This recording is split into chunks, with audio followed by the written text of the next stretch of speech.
Et salut à tous les sauces, c'est votre gars l'œil. Aujourd'hui, on est en forme, on est aussi sur une bonne dynamique en termes de pronostics. Là, on vient de faire passer 3 pronostics d'affilée, une cote à 1,58, une cote à 2 et une cote à 2,05. Et donc, je profite de cette bonne dynamique pour lancer un nouveau concept sur la chaîne, on va dire, c'est le concept de montante.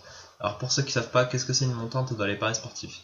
C'est, on prend un capital, donc là, par exemple, 10 euros. Moi, je vais prendre 10 euros et on va essayer de le multiplier par un certain nombre. Moi, je vais essayer de le faire multiplier par 3, ok? Et je me fixe un maximum de 4 paris, ou 4 paliers, comme vous voulez, pour multiplier ces 10 euros par 3 euros et donc arriver à un final de 30 euros.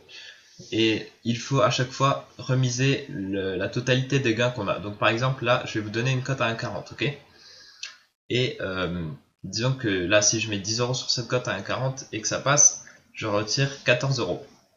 Et ben pour le deuxième pari, donc le deuxième palier de cette montante, je vais devoir remiser la totalité des 14 euros et ce jusqu'à arriver à mes 30 euros qui sont mon objectif. Bon, donc voilà le principe d'une montante. Et donc le match sur lequel on va parier pour le palier de cette montante est le match que vous voyez à l'écran, donc le Danemark contre l'Australie. Mon pro pour ce match cote à 1,40 et le moins de 2,5 buts entre ces deux équipes. Pourquoi je vois ce moins de 2,5 buts? Alors déjà, l'Australie c'est une équipe hyper défensive avec un bloc très compact qui défend dur. Et le Danemark est une équipe qui a eu réellement du mal à marquer son but contre le Pérou. Ils ont dû prendre beaucoup de tirs de loin. Leur but était un match contre le cours du jeu. En réalité, le Pérou aurait plus mérité de marquer, mais voilà. Le Danemark a eu un goal vraiment étincelant qui les a complètement sauvés. Donc ça va être une difficulté en plus d'ailleurs pour l'Australie s'ils veulent marquer dans ce match, mais bon, moi je crois pas trop qu'ils vont marquer contre le Danemark. Et donc voilà, et côté Danemark, bah, ça attaquait pas très fort.